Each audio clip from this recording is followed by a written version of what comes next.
नमस्कार, good morning आदाब दोस्तों। भारत के सबसे बड़े एजुकेशन प्लेटफॉर्म अनअकैडमी पर आप सभी मित्रों और दोस्तों का हार्दिक स्वागत और अभिनंदन।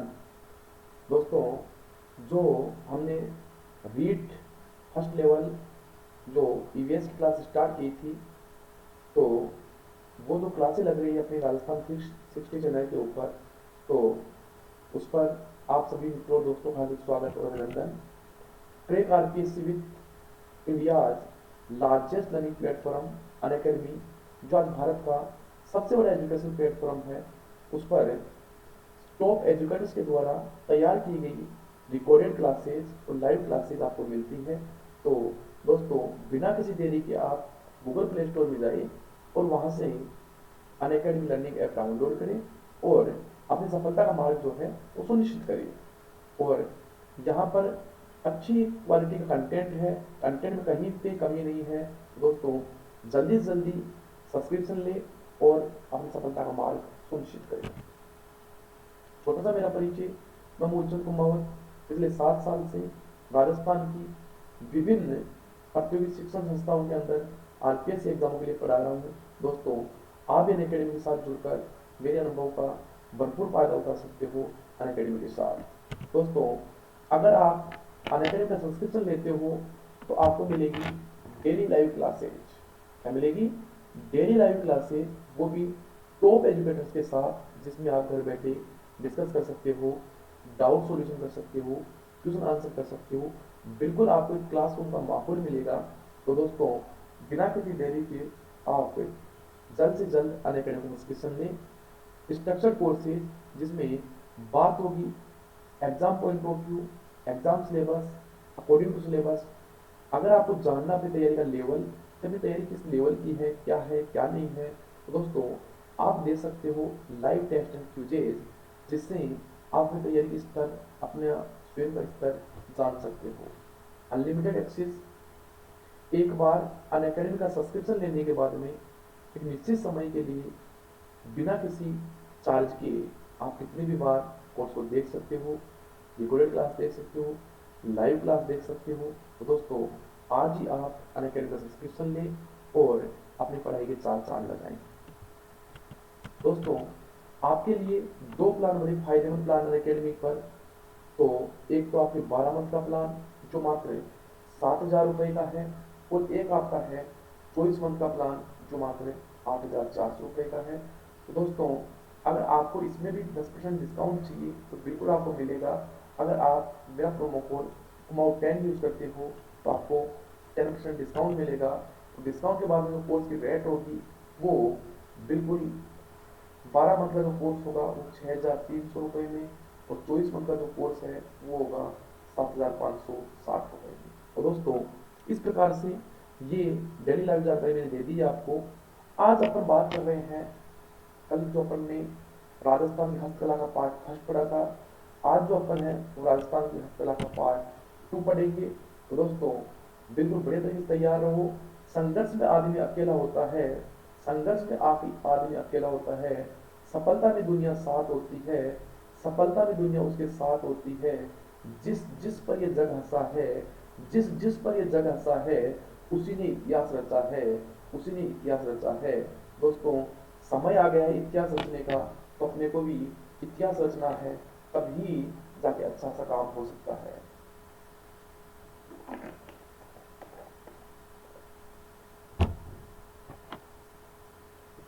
तो दोस्तों, बात करते हैं राजस्थानी हस्तकला। और राजस्थानी हस्तकला का जो आज अपना पार्ट है, पार्ट 2 है। बड़ा ही अच्छी तरीके से हर चीज को समझते हुए अपने को पढ़ना है, बिल्कुल तैयार रहो। आज हम पढ़ेंगे बर्तनों पर चित्रकार, कि राजस्थान में अपने यहाँ पर बर्तनों पर भी विशेष प्रकार की चित्रकारियाँ की जाती है। तो उन चित्रकारियों में क्या है क्या नहीं है, सब चीजें आपको बताई जाएगी। बिल्कुल अच्छी तरीके से पढ़ते रहो। सबसे पहले आती है बर्तनों पर चित्रकारी की कला को पोर्ट्रेट कहते हैं। क्या कहते हैं? पोर्ट्रेट। बर्तनों पर जो चित्रकारी होती है उस कला को पोर्ट्रेट कहते हैं। क्या कहते हैं? पोर्ट्रेट कहते हैं।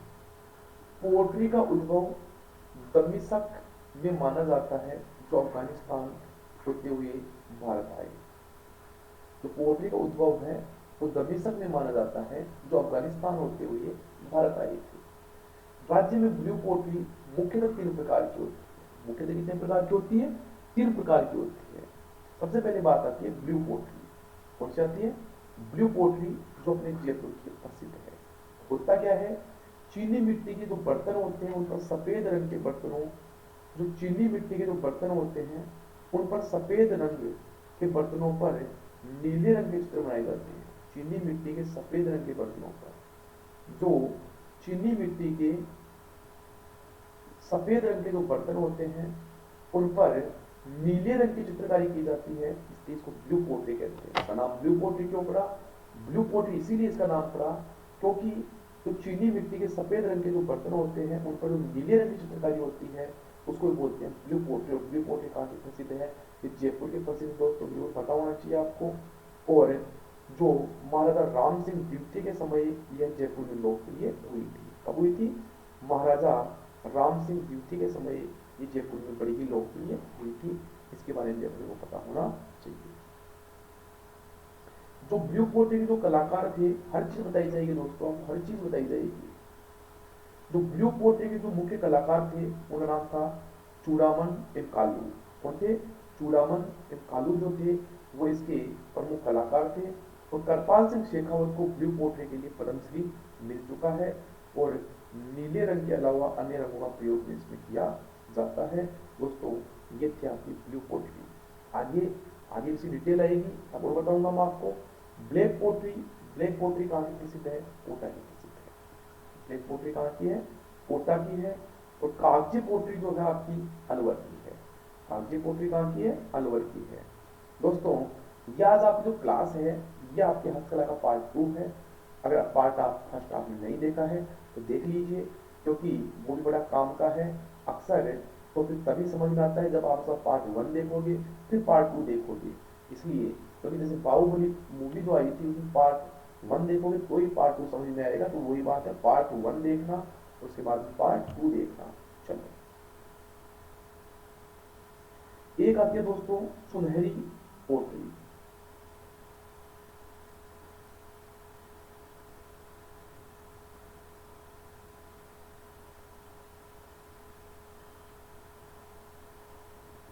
सुनहरी पोट्री, सुनहरी पोट्री कहाँ की प्रसिद्ध है? यह बीकानेर। कहाँ की प्रसिद्ध है? बीकानेर की प्रसिद्ध है। तो ये भी अपने को पता होनी चाहिए। दोस्तों ये है आपकी ब्लू पोट्री की पूरी डिटेल। तो बता देता हूँ मैं आपको बड़े तरीके से। देखो यह कला फारसी या ईरान से, अफगानिस्तान से लाहौर होती हुई दिल्ली आई थी। सबसे पहले कहां से? यह कला फारसी या ईरान से अफगानिस्तान। तो ये मूलतः ईरान की है। ब्लू पोट्री मूलतः कहां की है? ईरान की है। तो यह कला फारसी या ईरान से अफगानिस्तान, अफगानिस्तान से लाहौर होती हुई दिल्ली आई। कहां पर आई? दिल्ली आई।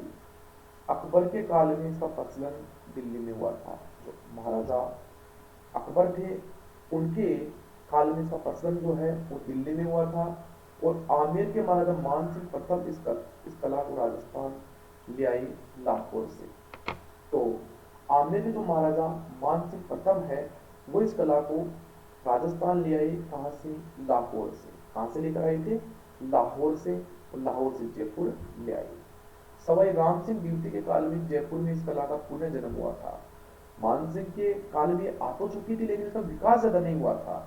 इसलिए सवाई राम सिंह द्वितीय के काल में जयपुर में इस कला का पुनः जन्म हुआ।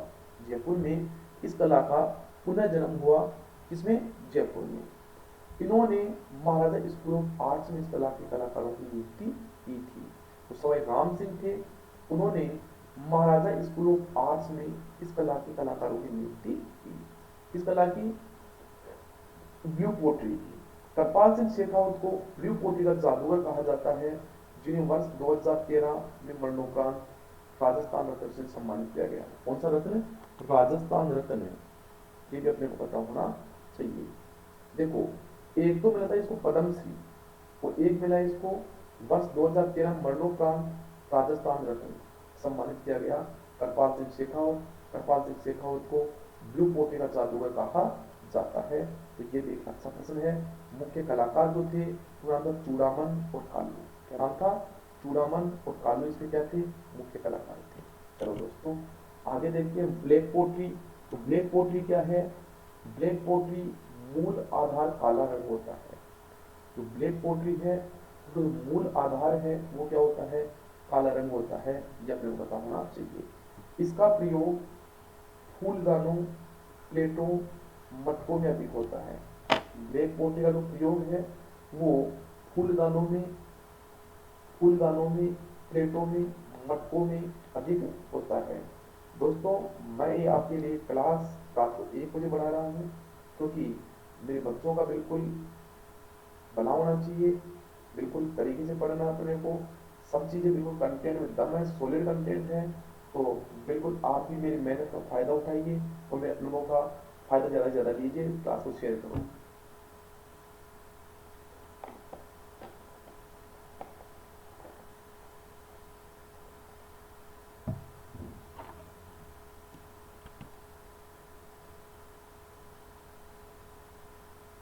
एक आती है दोस्तों कागजी, कागजी या डबल कटवर्क पोट्री। कागजी या डबल कटवर्क पोट्री। तो ये कहाँ की प्रसिद्ध है? ये आपके अलवर की प्रसिद्ध है। कहाँ की प्रसिद्ध है? अलवर की प्रसिद्ध है। कागज जैसे पतले पात्रों पर चित्रकारी। कागज जैसे पतले पात्रों पर जो चित्रकारी होती है उसी को क्या बोलते हैं? कागजी पोट्री कहते हैं। चलो दोस्तों आगे आती है काष्ठ की लकड़ी कला। काष्ठ की लकड़ी कला। तो काष्ठ की लकड़ी कला ये भी एक इम्पोर्टेंट कला है। बिल्कुल डिटेल से बात करेंगे, सब चीजों की बात करेंगे। देखो काष्ठ कला का प्रमुख केंद्र बस्सी चित्तौड़गढ़ है। काष्ठ कला का जो प्रमुख केंद्र है वो है बस्सी चित्तौड़गढ़। क्या है? बस्सी चित्तौड़गढ़।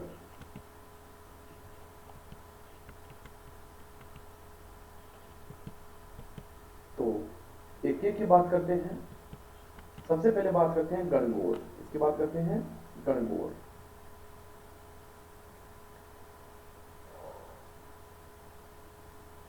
शिव और पार्वती की लकड़ी से निर्मित प्रतिमा।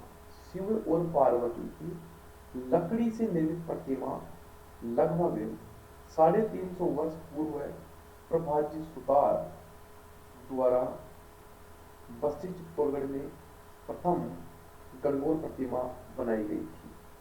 जो गणगौर है वो शिव और पार्वती की लकड़ी से निर्मित प्रतिमा लगभग 350 वर्ष पूर्व प्रभाजी सुतार द्वारा बस्ती चित्तौड़गढ़ में प्रथम गणगौर प्रतिमा बनाई गई थी। अतः गणगौर का प्रमुख केंद्र बस्ती चित्तौड़गढ़ है। दोस्तों अगर पूछे आपको कि गणगौर कहाँ की प्रसिद्ध है तो गणगौर त्योहार नहीं, जो लकड़ी की गणगौर है वो बस्ती चित्तौड़गढ़ की प्रसिद्ध है। और सबसे पहले किसने बनाई थी? प्रभाजी सुतार ने बनाई थी। किसने बनाई थी? प्रभाजी सुतार ने इसको बनाई थी। आगे आती है बेवान। आगे आती है बेवान। कि बेवान क्या है? तो देखते हैं। बेवान लकड़ी से निर्मित मंदिरनुमा आकृति। बेवान जो है वो लकड़ी से निर्मित मंदिरनुमा आकृति जिसका प्रयोग भगवान की सवारी निकालने में किया जाता है, इसे मिनिएचर वुडन टेम्पल भी कहा जाता है। जो भगवान की ठाकुर जी की सवारी निकाली जाती है तो लकड़ी से निर्मित मंदिरनुमा आकृति, लकड़ी से निर्मित मंदिरनुमा आकृति जिसका प्रयोग भगवान की सवारी निकालने में किया जाता है, जिसका प्रयोग भगवान की सवारी निकालने में किया जाता है, तो उसे मिनिएचर वुडन टेम्पल भी कहा जाता है। क्या कहा जाता है? मिनिएचर वुडन टेम्पल भी कहा जाता है। दोस्तों एक आती है कावड़। क्या आती है? कावड़। तो कावड़ क्या है इसके बारे में बिल्कुल डिटेल से बताया जाएगा आपको। लकड़ी की एक मंदिरनुमा आकृति जिसमें कई सारे द्वार होते हैं। लकड़ी की मंदिरनुमा आकृति जिसमें कई सारे द्वार होते हैं जिन पर देवी देवताओं के चित्र होते हैं, जिन पर देवी देवताओं के चित्र होते हैं। कावड़ का निर्माण पश्चिम चित्तौड़गढ़ की खेरादी जाति द्वारा, इसके द्वारा जो कावड़ है उसका निर्माण बस्सी चित्तौड़गढ़ की खेरादी जाति द्वारा किया जाता है। किसके द्वारा? बस्सी चित्तौड़गढ़ की खेरादी जाति के द्वारा किया जाता है, जबकि इसका प्रदर्शन भाट करते हैं। प्रदर्शन कौन करते हैं? भाट जाति के लोग इसका प्रदर्शन करते हैं। बड़ा अच्छा, बड़ा गजब का प्रश्न है। लकड़ी की एक मंदिर नुमा आकृति जिसमें कई सारे द्वार होते हैं जिन पर देवी देवताओं के चित्र होते हैं, कावड़ का निर्माण बस्सी चित्तौड़गढ़ की खेरादी जाति द्वारा करता है। इसके द्वारा बस्सी चित्तौड़गढ़ की खेरादी जाति के द्वारा किया जाता है और इसका प्रदर्शन भाट जाति के लोग करते हैं। लकड़ी के खिलौने, लकड़ी के जो खिलौने हैं वो आपके उदयपुर और सवाई माधोपुर के प्रसिद्ध है। कहाँ के? उदयपुर और सवाई माधोपुर के प्रसिद्ध है। आगे आता है कठपुतली। कठपुतली कहाँ की प्रसिद्ध है? उदयपुर के प्रसिद्ध है, चित्तौड़गढ़ के प्रसिद्ध है। उदयपुर और चित्तौड़गढ़ की जो कठपुतली है ये प्रसिद्ध है और इसके जो प्रमुख कलाकार हैं वह जमनालाल सुथार और रतनलाल सुथार। कौन?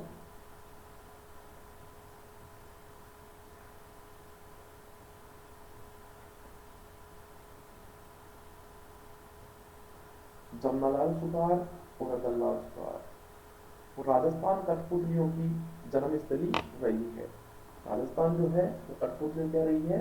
जन्मस्थली रही है। वापस समझ लेना, कठपुतली उदयपुर चित्तौड़गढ़ की प्रसिद्ध है। कलाकार है जमनालाल सुतार और रतनलाल सुतार। कौन?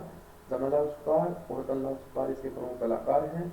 और राजस्थान में कठपुतलियों की जो जन्मस्थली राजस्थान रहा है शुरू से ही, और कठपुतलियों को नचाने वाली जाति नट या भाट कहलाते हैं। कठपुतलियों को नचाने वाली जो जाति है वो नट या भाट कहलाते हैं। क्या कहलाते हैं? नट या भाट कहलाते हैं। इसके बारे में अपने को पता होना चाहिए। हर चीज एक एक डिटेल से पढ़ाई जा रही है, बिल्कुल इसी तरीके से पढ़ते रहो, बिल्कुल मजा आ जाएगा दोस्तों। चलो बात आगे करते हैं मूर्ति कला।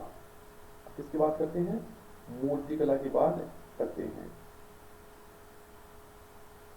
एक बार देख लो जल्दी से इसको, फिर अपन आगे पढ़ते हैं। मूर्ति कला जल्दी से देख लो भाई।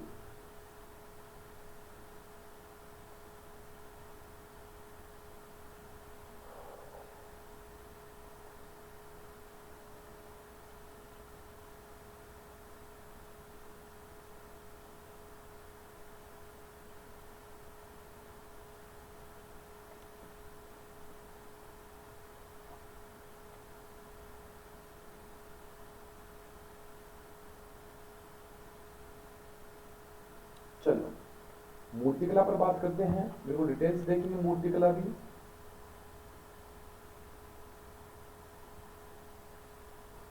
मूर्तिकला के अंदर दोस्तों चंदन की लकड़ी पर जो खुदाई का काम हो चूरू में प्रसिद्ध है। ये भी एक इंपॉर्टेंट क्वेश्चन है।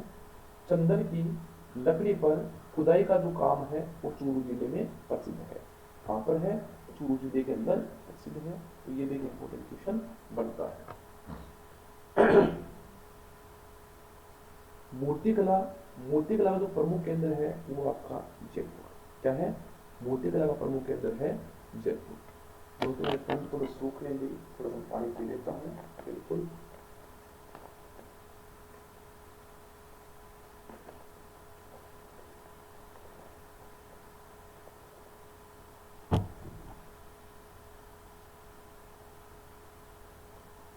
चलो अब बात करते हैं मूर्तिकला। मूर्तिकला का जो प्रमुख केंद्र है वो आपका जयपुर। क्या है? जयपुर। बात आगे करते हैं सफेद संगमरमर से निर्मित मूर्तियां जयपुर की प्रसिद्ध है। सफेद संगमरमर से जो प्रसिद्ध जो मूर्तियां बनती है वो कहाँ की प्रसिद्ध है? जयपुर की प्रसिद्ध है। और जो इसका कलाकार है वो अर्जुन लाल प्रजापति, जिनको पद्मश्री मिला हुआ है। जो अर्जुन लाल प्रजापति है वो इनके मुख्य कलाकार थे, जिनको यह मूर्तियां बनाने के लिए क्या मिला था? पद्मश्री भी इनको मिला था। तो आगे देखते हैं काले पत्थर की मूर्तियां।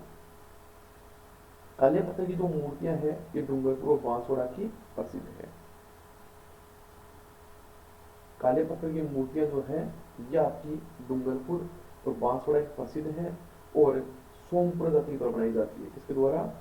सोमपुरा जाति, सोमपुरा जाति के द्वारा ये मूर्तियां बनाई जाती है। लाल पत्थर की मूर्ति, तो लाल पत्थर की मूर्ति थानागाजी अलवर की प्रसिद्ध है। कहाँ की? थानागाजी अलवर की प्रसिद्ध है। कौन सी?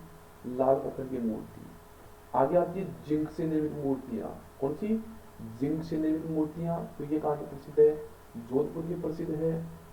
आगे बात आती है मूर्ति बनाने वाले लोगों को शिलावट कहते हैं। शिला यानी पत्थर, और पत्थर की जो मूर्तियां बनाते हैं वो शिलावट कहते हैं। क्या बोलते हैं उनको? शिलावट कहते हैं। एक दोस्तों होता है टेरिकोटा, एक होता है टेरिकोटा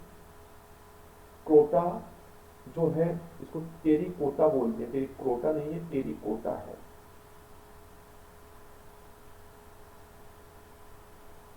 टेरिकोटा, वो टेरिकोटा कहाँ का प्रसिद्ध है? मोलेला राजसमंद का प्रसिद्ध है। कहाँ का प्रसिद्ध है? मोलेला राजसमंद का प्रसिद्ध है। तो यहाँ से भी एक इंपोर्टेंट क्वेश्चन बनता है, मिट्टी की मूर्तियों में, मिट्टी की मूर्तियां बनाकर धूप में सुखाकर आग में पकाना टेरिकोटा कहलाता है। जैसे पहले मिट्टी की मूर्तियां बनाएंगे, उनको धूप में सुखाएंगे, और उसके बाद उनको आग में पकाएंगे, इसे क्या बोलते हैं? टेरिकोटा कहते हैं। क्या बोलते हैं? टेरिकोटा इसको कहते हैं। राज्य में प्राचीनतम टेरिकोटा के साक्ष्य, अगर प्रश्न आ जाए कि राज्य में प्राचीनतम टेरिकोटा के साक्ष्य कहां पर मिले, तो राज्य में प्राचीनतम टेरिकोटा का जो साक्ष्य है वो उदयपुर के धूलकोट आहाड़ के उत्खनन में मिला था। कहां पर? वो उदयपुर की धूलकोट आहाड़ के उत्खनन में मिला था। तो ये भी अपने को पता होना चाहिए। जहां से 4000 वर्ष प्राचीन बनासेन पुल का साक्ष्य मिला था। कहां से? इस धूलकोट या आहार सभ्यता से। ये जो आहार सभ्यता है ये आयरन नदी के तट पर स्थित है। इसे धूलकोट या दुदरकोट के नाम से भी जाना जाता है। तो यहाँ से 4000 वर्ष प्राचीन बानासेन पुल का साक्ष्य यहाँ से मिला था। अब दोस्तों एक बात आती है हरजी जालोर।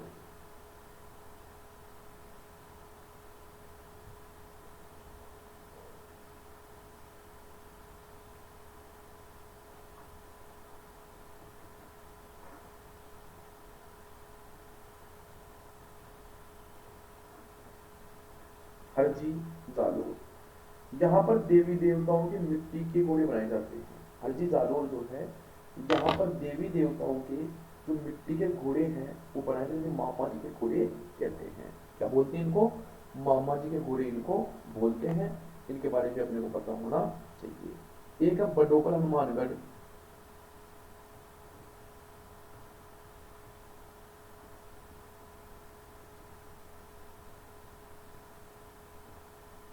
बडोपल हनुमानगढ़, यहाँ से प्राचीन काल की टेराकोटा प्राप्त हुआ था। प्राचीन काल की जो टेराकोटा है वो कहां से प्राप्त हुआ था? ये बडोपल हनुमानगढ़ से ये प्रस्तावित हुआ था। अब दोस्तों बात आती है धातु से वस्त्र अलंकरण। धातु से क्या क्या बनता है, क्या क्या नहीं बनता है, उनके बारे में बिल्कुल बात करेंगे। एक एक करके सब चीजें बताई जाएगी दोस्तों। आपको बिल्कुल टेंशन लेने की आवश्यकता नहीं है। ये टॉपिक आपको यूट्यूब पर कहीं भी पढ़ने की आवश्यकता नहीं है, केवल इस यहाँ से पढ़ लो, आप कल्याण हो जाएगा। दावे के साथ कह रहा हूँ। बादला, सबसे पहले बात आती है बादला। जिंक से निर्मित, जिंक से बनी पानी की बोतलें जिनमें पानी अधिक समय तक ठंडा रहता है। तो फ्रीज तो आज है, पहले थोड़ी फ्रीज थी। तो दोस्तों ये बता रहा हूं आपको कि बादले जो है ये जिंक या जस्ते से बने बर्तन जिन पर कपड़े या चमड़े की परत चढ़ाई जाती है और इसमें पानी ठंडा रहता है। क्या होता है? ये जस्ते या जिंक के बने हुए बोतल या कुछ बर्तन होते हैं जिन पर कपड़ा या चमड़ा चढ़ाया जाता है, जिससे इनमें पानी क्या रहता है? ठंडा रहता है। और बादले जोधपुर के प्रसिद्ध है। कहाँ प्रसिद्ध है? जोधपुर के बादले पूरी राजस्थान में, पूरे भारत में प्रसिद्ध है। तबक, एक है तबक, चांदी का व्रक। चांदी का जो व्रक है उसे क्या बोलते हैं? तबक बोलते हैं। दोस्तों ये अपने को थोड़ा सा पता होना चाहिए तबक क्या है। एक है थेवा कला। क्या है? थेवा कला। और थेवा कला कहाँ की है? प्रतापगढ़ की है। कहाँ की है? प्रतापगढ़ की है। इस थेवा कला के अंदर नीले, लाल, पीले, बेलिजियम, नीले, लाल व पीले व बेल्जियम कांच पर सोने की चित्रकारी थेवा कला कहलाती है। मतलब इसका ये हुआ कि जो कांच होता है उस कांच पर सोने की चित्रकारी क्या कहलाती है, थेवा कला कहलाती है। तो कांच में सोने की जड़ाई जो है वही थेवा कला कहलाती है। और कला के जन्मदाता जो थे वो थे नाथूजी सोनी। कौन थे? नाथूजी सोनी। इस कला के जन्म देने वाले जो व्यक्ति थे, कलाकार थे, उनका नाम था नाथूजी सोनी। क्या नाम था? नाथूजी सोनी। प्रतापगढ़ जिले प्रतापगढ़ जिले का राज सोनी परिवार, कौन सा? प्रतापगढ़ जिले का राज सोनी परिवार इस कला के सिद्धहस्त कलाकार हैं। यह गोपनीय कला है। जो प्रतापगढ़ जिला है वहां का जो राज सोनी परिवार है वो इस कला के सिद्धहस्त कलाकार हैं।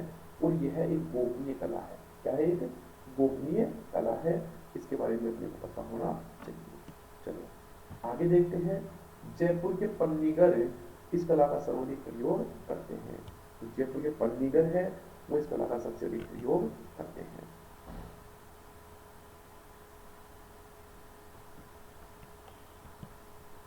आगे आती है कुंदन कला। कौन सी आती है? कुंदन कला। तो ये कुंदन कला कहाँ की प्रसिद्ध दोस्तों? ये दोस्तों प्रसिद्ध आपकी जयपुर की। कुंदन कला कहाँ की प्रसिद्ध है? ये जयपुर की प्रसिद्ध है। सोने के आभूषणों में कीमती पत्थरों की जड़ाई। कुंदन कला क्या होती है? सोने के आभूषणों में, जो सोने के आभूषण होते हैं उनमें जो कीमती पत्थरों की, कौन से पत्थर? कीमती पत्थरों की जो जड़ाई होती है उसी को क्या बोलते हैं? उसी को बोलते हैं कुंदन कला। क्या बोलते हैं? कुंदन कला। तो कुंदन कला दोस्तों समझ में आई होगी आपको।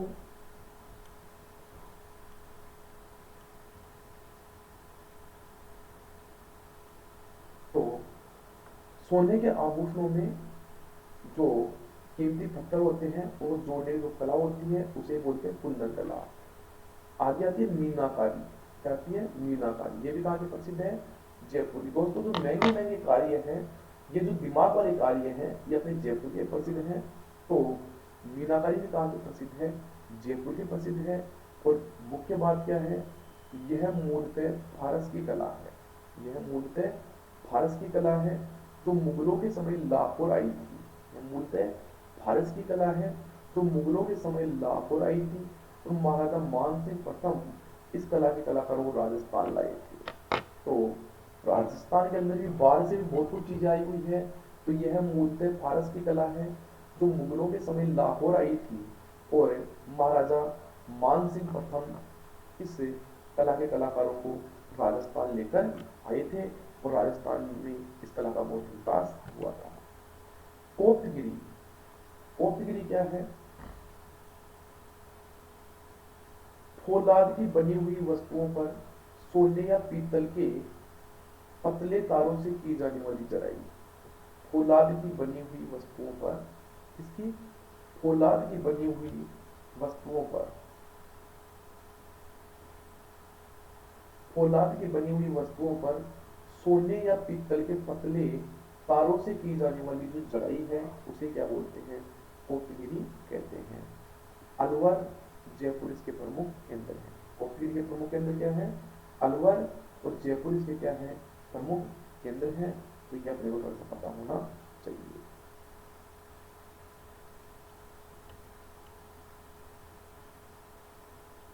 आगे आता है तहनीसा। क्या आता है? तहनीसा।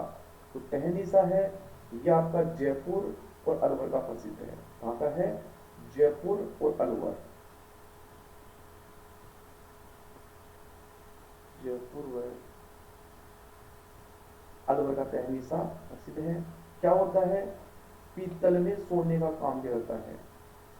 डिजाइन को गहरा खोदकर उसमें पीतल को पतला पतला तार भर दिया जाता है। डिजाइन को गहरा खोदकर उसमें पीतल को पतला तार भर दिया जाता है।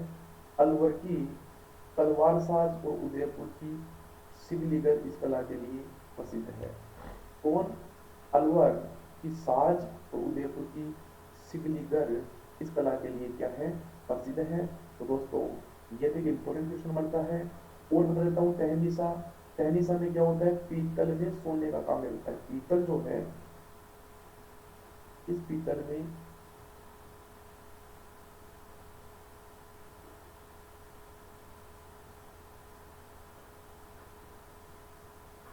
इस पीतल में जो सोने का काम होता है वही होता है तहनीसा। तारकसी, तारकसी जो है वो नाथद्वारा राजसमंद की प्रसिद्ध है। कहाँ की प्रसिद्ध है? नाथद्वारा राजसमंद की प्रसिद्ध है तारकसी। क्या होता है? चांदी के पतले तारों से, इससे चांदी के पतले तारों से विभिन्न आभूषण एवं कलात्मक वस्तुएं बनाना। जो तारकसी है इसमें क्या होता है, चांदी के जो पतले तार होते हैं तो पतले तार से विभिन्न आभूषण एवं कलात्मक वस्तुएं बनाना, तो इसे क्या बोलते हैं? तारकसी। आगे आता है मुरादाबादी। क्या आता है? मुरादाबादी।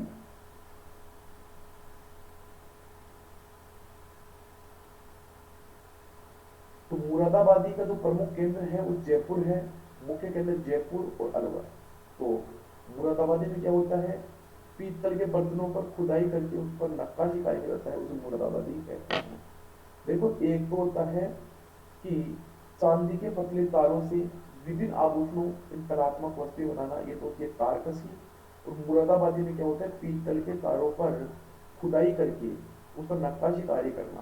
पीतल के बर्तनों पर खुदाई करके उस पर नक्काशी कार्य करना, ये होता है आपका मुरादाबादी।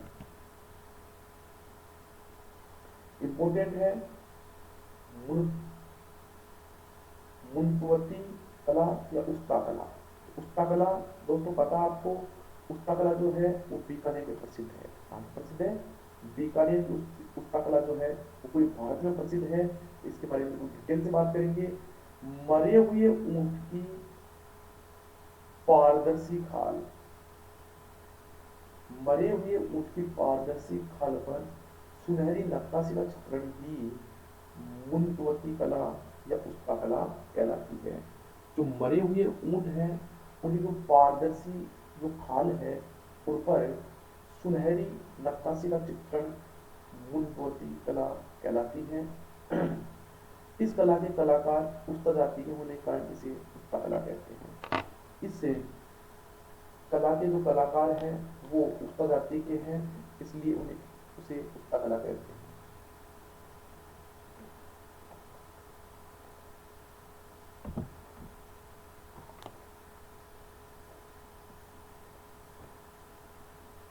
तो दोस्तों, इस कला के जो कलाकार हैं तो उस्ता जाति के होने के कारण इसे उस्ता कला कहा जाता है। यह मूलतः ईरान से प्रारंभ हुई। कहाँ से प्रारंभ हुई? ईरान से प्रारंभ हुई। मुगल काल में भारत तथा भारत से राजस्थान में आई। मुगल काल में ये ईरान से भारत में आई, तो भारत से फिर ये राजस्थान में आई। ये भी इंपॉर्टेंट क्वेश्चन है कि उस्ता कला मूलतः कहाँ की है? ईरान की है। कहाँ की है? ईरान की है। बीकानेर महाराजा राय सिंह ने उस्ता कलाकारों को आश्रय दिया था। जो बीकानेर का जो महाराजा राय सिंह था उन्होंने उस्ता कलाकारों को आश्रय दिया था। और इसामुद्दीन उस्ता इसका प्रसिद्ध कलाकार था। कौन? इसामुद्दीन उस्ता इसका प्रमुख कलाकार था। और इसके जो अन्य कलाकार थे वो थे अली राजा और रुकनुद्दीन। कौन थे? अली राजा और रुकनुद्दीन, ये भी क्या थे? इसके प्रमुख कलाकार थे। वर्तमान में हनीफ उस्ता इसी कला प्रसिद्ध कलाकार है। वर्तमान में हनीफ उस्ता जो है वो इसी कला के प्रसिद्ध कलाकार हैं। दोस्तों, ये थी आपकी उस्ता कला। आई होप आपको समझ में आई होगी। और इस उस्ता कला सिखाई कहाँ पर जाती है? केमल हाई ट्रेनिंग सेंटर में। कहाँ पर? केमल हाई ट्रेनिंग सेंटर में उस्ता कला सिखाई जाती है।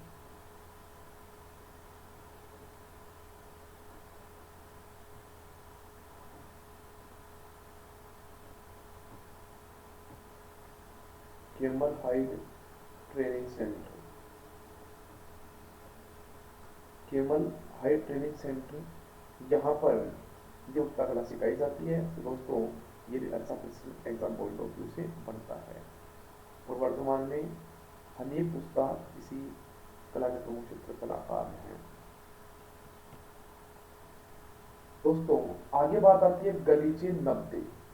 गलीचे और नब्बे। राज्य में जयपुर, अजमेर, बीकानेर गलीचों के लिए प्रसिद्ध है। राज्य के अंदर तो जयपुर है, अजमेर है, बीकानेर है। क्या क्या? जयपुर, अजमेर, बीकानेर ये गलीचों के लिए क्या है? प्रसिद्ध है। दूर दूर से लोग यहाँ पर गलीचे खरीदने के लिए आते हैं, तो ये क्या है? यहाँ का बड़ा ही प्रसिद्ध है। तो दोस्तों बात आती है बीकानेर में। कहाँ पर? बीकानेर में वियना एवं फारसी डिजाइनों के गलीचे बनाए जाते हैं। जो बीकानेर है उसमें वियना व फारसी डिजाइनों के गलीचे बनाए जाते हैं। टोंक जिले के ऊनी नद्दे प्रसिद्ध है। दोस्तों टोंक जिले के जो है वो ऊनी नद्दे हैं, वो बड़े ही प्रसिद्ध हैं। ये अपने को पता होना चाहिए। हर चीज को डिटेल से पढ़ा रहा हूँ, देखो डिटेल से पढ़ना है दोस्तों। दोस्तों मैं हमेशा आपसे कहता रहता हूँ, पूरी धरा भी साथ दे तो और बात है, पूरी धरा भी साथ दे तो और बात है, तू जरा भी साथ दे तो और बात है। चलने को तो एक पाँव भी चलती है दुनिया, लेकिन दूसरा भी साथ दे तो और बात है, दूसरा भी साथ दे तो और बात है। तो दोस्तों आपका एक पैर हम है और हमारा दूसरा पैर आप हो। जब तक आपका साथ नहीं होगा तब तक हम कुछ नहीं कर सकते। इसलिए आपका साथ होना बहुत जरूरी है। दोस्तों जोड़ लो सभी को, बिल्कुल तैयारी के लिए। मौसम बिल्कुल चिल्ड है, जो कंटेंट है वो बड़ा सॉलिड कंटेंट है। कंटेंट में कोई कमी नहीं है, कोई कमी नहीं है। बता रहा हूँ आपको कि टॉपिक में से अगर प्रश्न आता है तो अपने टॉपिक से बाहर नहीं जाएगा, अपने कंटेंट से बाहर नहीं जाएगा। दोस्तों चलो बात करते हैं आगे। टोंक जिले के ऊनी नद्दे प्रसिद्ध है। पहली बात तो आई, राज्य में जयपुर, अजमेर, बीकानेर गलीचों के लिए प्रसिद्ध है। राज्य में जयपुर, अजमेर, बीकानेर गलीचों के लिए प्रसिद्ध है। और बीकानेर में वियना एवं फारसी डिजाइनों के गलीचे बनाए जाते हैं। टोंक जिले के ऊनी नद्दे प्रसिद्ध है। कहाँ के? टोंक जिले के ऊनी नदी प्रसिद्ध है। और नागौर के टाकला गांव की दरिया भी इसको प्रसिद्ध है। बिल्कुल सही बात है कि नागौर में जो टाकला गांव है वहां की दरिया जो है वो विश्व प्रसिद्ध है। ऊनी कंबल जयपुर के, जोधपुर के, ताड़गढ़, अजमेर के प्रसिद्ध है। जो ऊनी कंबल है, ये ऊनी कंबल जो है ये जयपुर, जोधपुर, टोडगढ़, अजमेर में बनाए जाते हैं, तो यहाँ के बड़े ही प्रसिद्ध हैं। बकरी के बालों की झटपट्टी जसोलपाल में प्रसिद्ध है। जो बकरी के जो बाल हैं उसकी झटपट्टी है, ये जसोल बाड़मेर की प्रसिद्ध है। इसके बारे में अपने को पता होना चाहिए। हर चीज दोस्तों बिल्कुल तरीके से बता रहा हूँ। अब आपको समझना है हर चीज को और समझते हुए चलना है। चमड़े की जूतियां,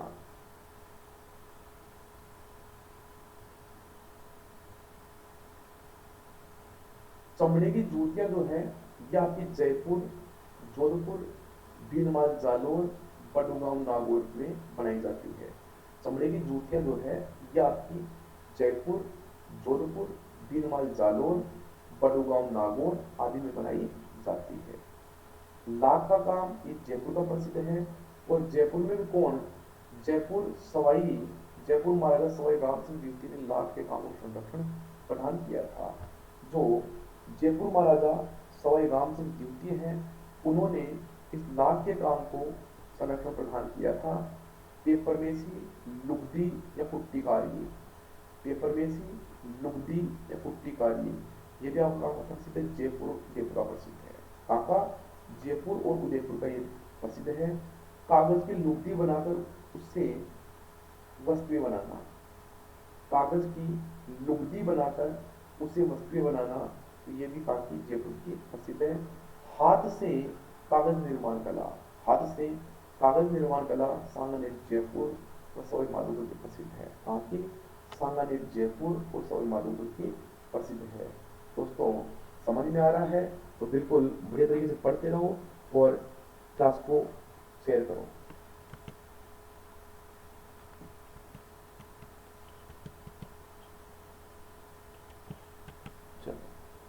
बात आ जाती है पातरे टिप्पणी टिपार सिटी जोधपुर। यह श्वेतांबर जैन साधुओं के प्रयोग में आने वाली लकड़ी का विशेष प्रकार का पात्र होता है। पात्रे टिप्पणी यह श्वेतांबर जैन साधुओं के प्रयोग में आने वाली लकड़ी का विशेष का पात्र होता है। खांडे लकड़ी लकड़ी की तलवारनुमा आकृति खांडे होती है। हाथड़ी लकड़ी से निर्मित मसालेदानी होती है। हाथड़ी मोर नल वाले पानी के मटके उनको मोर कहते हैं। गोरबंद ऊंट के गले का आभूषण होता है। मथेरन कला ये कहाँ की, बीकानेर की प्रसिद्ध है। सुराई आपकी बीकानेर की प्रसिद्ध है। अम्ब्रेला आपका फालना पाली का प्रसिद्ध है। कहाँ का, फालना पाली का अम्ब्रेला प्रसिद्ध है। तो दोस्तों इसके बारे में आपको पता होना चाहिए। चलो आगे बात करते हैं। रेडियो रेडियो भी फालना पाली का प्रसिद्ध है। ये कुछ महत्वपूर्ण आपकी हस्तकलाएं हैं जिनका सीधा आपको पता होना चाहिए कहाँ की प्रसिद्ध है। तो रेडियो जो है वो फालना पाली का प्रसिद्ध है। केसली जो है वो जालोर लेटा जालोर के प्रसिद्ध है। करसी के औजार नागौर के प्रसिद्ध है। कहाँ के, नागौर के। हाथी दांत की चूड़ियां आपके जोधपुर की प्रसिद्ध है। तलवार सिरोही के प्रसिद्ध है। खेल सामग्री आपके हनुमानगढ़ के प्रसिद्ध है। कहाँ की, हनुमानगढ़ की। नब्बेर गलीचे जो है वो टोंक के प्रसिद्ध है। सॉफ्ट स्टोन रमकड़ी जो है ये आपकी गलियाकोट, ये दोस्तों डूंगरपुर आएगा यहाँ, डूंगरपुर।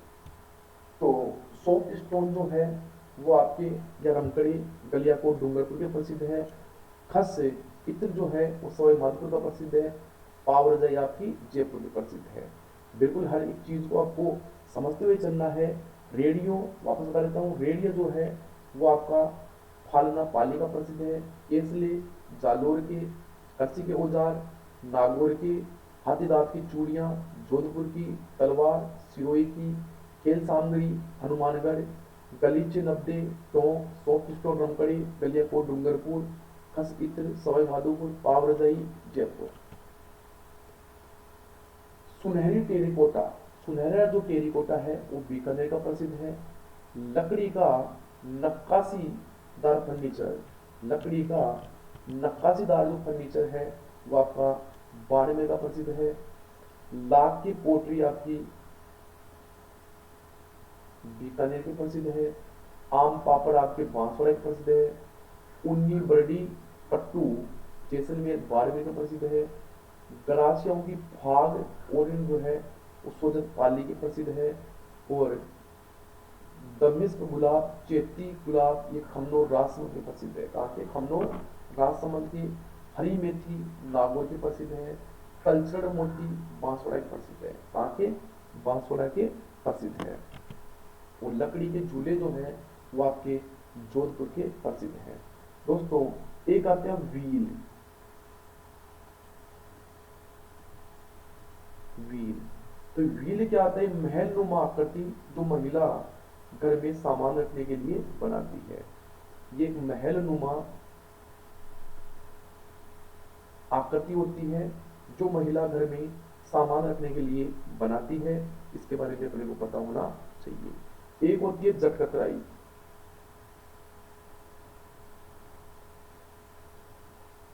जटकतराई ये भी कहाँ की प्रसिद्ध है, बीकानेर की प्रसिद्ध है। क्या होता है इसमें, ऊंट के शरीर पर उगे बालों को काटकर शरीर पर बनाई जाने वाली कलात्मक आकृति। जटकतराई क्या होती है, ऊंट के शरीर पर जो बाल होते हैं उनको काटकर उसके शरीर पर एक आकृति से बनाई जाती है, उसको बोलते हैं जटकतराई, जटकतराई।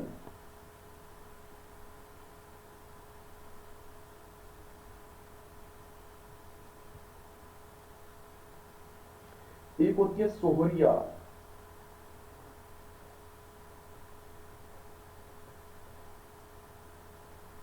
सोहरिया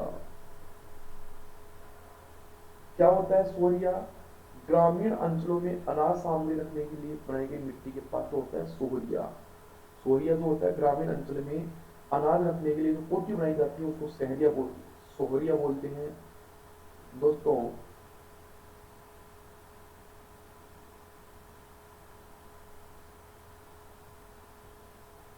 तो लगभग लगभग मैंने आपको जो अपनी कला संस्कृति है उस कला संस्कृति में जो हम टॉपिक पढ़ रहे थे वो टॉपिक का नाम क्या था आपको पता है दोस्तों, टॉपिक का नाम था राजस्थान की हस्तकला।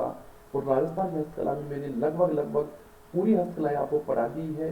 और उम्मीद है आपको समझ में भी आई होगी।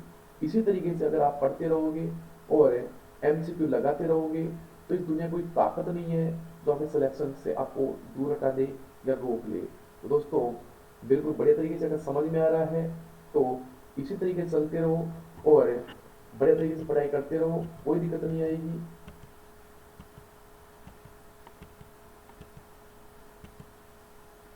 दोस्तों एक जो मीनाकारी है, इस मीनाकारी में थोड़ा सा आपको और बता देता हूँ, क्योंकि इसमें दो तीन चीजें हैं। वो दो तीन चीजें मैं जब तक आपको नहीं बता देता हूँ तब तक पार पड़ेगी नहीं। तो दोस्तों देखो मीनाकारी में क्या है।